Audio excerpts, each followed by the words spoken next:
The final shape released on June 4th, 2024. I'm not sure how many copies were sold, but I do know that it had the lowest amount of pre-orders when compared to any other Destiny DLC, at least until they revealed the new subclass. Prismatic was every subclass in one. We could use light and darkness abilities at the same time. There was a new super meter called Transcendence that would fill up, and once full, it would give you buffs like increased weapon damage, increased damage resistance, and increased grenade and ability regeneration. It also changed your grenade into something new, but it was basically just one light and one darkness grenade combined into one. It was kind of lame, but still, once this new content dropped, 314,000 people jumped onto the game. And you know what's crazy? Those numbers are just from Steam. That's not even including the amount of people that were playing on consoles or wherever else you can play Destiny. The final shape is a very visually impressive expansion. It's probably one of the best expansions for visuals ever in Destiny, especially if you consider the fact that this game was made on a trashy, out-of-date engine, and yet it managed to look similar to an Unreal Engine 5 game, like Remnant 2, for example. Granted, Remnant 2 isn't the best looking UE5 game either, but still, I really like the visuals in this expansion.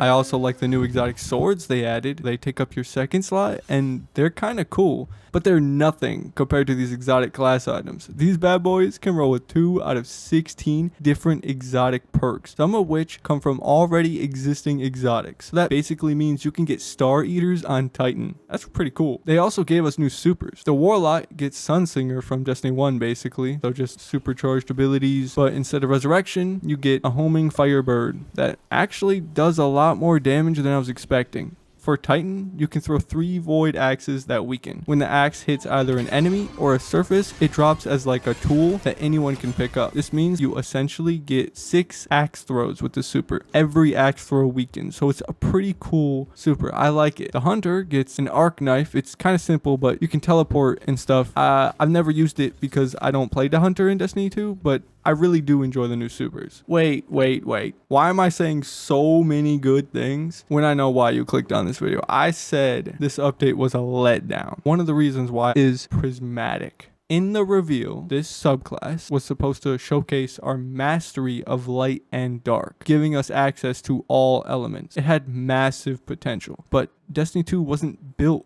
with the idea of Prismatic in mind. So if we did receive this subclass, like the way it sounded, having everything as an option, it would be extremely overpowered. So it had to be limited. The problem is it was limited so much to the point where it's not even fun. We only have one option from every element for our abilities, so we can't even pick much. This means if you want to use a Void Grenade on a Prismatic Titan, well, you better like the Suppressor Grenade because that's your only option. It just sucks. I mean, Transcendence is kind of cool, but when you activate it, only your grenade changes. And for Titan, it changes to Electrified Snare, which is just 2 already existing grenades combined into one. That being the Shackle and Arc Bolt grenade. Honestly, Bungie totally could have given us more options here. There are plenty of grenades that function similarly and are from different elements, like the Thermite and Void Wall grenade. They could have been combined. I mean, sure, Prismatic is our mastery of light and dark, but that doesn't mean our Transcendence grenade has to be a mixture of light and dark. It could be light and light, just like how we can have all different light abilities or all dark abilities equipped if we wanted. Why doesn't it change our melee as well? On Titan, we have the Shiver Strike and Hammer Strike. They both function in a very similar way. Why couldn't a mixture of those two be the Transcendence melee ability? I don't think it would be very hard to combine those two at all. So Bungie could have totally given us more, they just didn't. Prismatic is made up almost entirely of things we've used before, and keep in mind, Bungie is calling this a new subclass. And I've always thought the minimum for a subclass was at least 3 new grenades, a new super, all new fragments, all new aspects, and at least 1 new melee ability. The reason why is because Strand and Stasis, our only darkness subclasses, both meet that minimum. They don't have more than that. And when they released, they had that. I mean, they've added to it. We've only gotten like a couple new aspects and fragments, but no new melee abilities, no new alternates. All of our light subclasses surpass that minimum. We have like 3 alternates for some of our light subclasses. We have like 7 different light grenades. Prismatic doesn't come anywhere near that. It only adds 1 new super and 1 new grenade, but that grenade is just a mixture of 2 grenades we already have, so it's not really even anything new. I mean, apart from the hunter one. For some reason, only the hunter gets a new one, but whatever. And you can't even use that grenade unless you have Transcendence activated. Also, if you're a Titan and you have the Unbreakable aspect equipped, well, it's completely useless while you are Transcended because both things transform your grenade. Also, because Prismatic is severely limited, Unbreakable is your only void aspect. So essentially, your only void aspect is completely useless for the entire time that you use the new Transcendence mechanic. If it was a normal super, I wouldn't be complaining about that. But all Transcendence really is, it's just a glorified buff. That's it. Also, Electrified Snare is a completely custom grenade. Wouldn't it be easier if Transcendence just simply threw 2 grenades at once? That way the players can just pick what grenades to use and then they don't have to make 7 different custom grenades.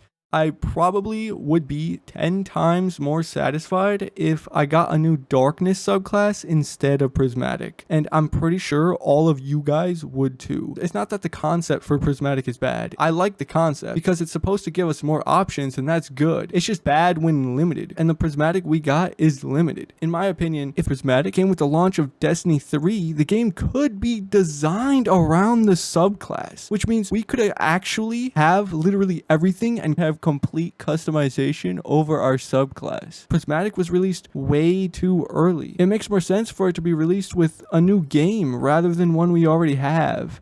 And it deserved more room to stretch its wings.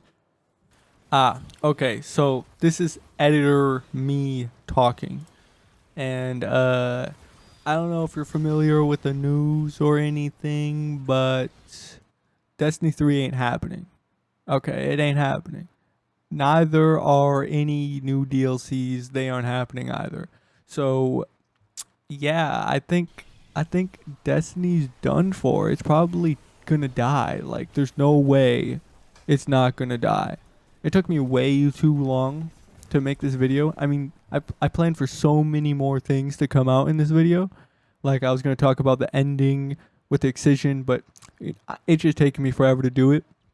Yeah, I just don't want to wait that long. I just want to post the video. So, yeah. Destiny 2's done. That's it. It's over. End video.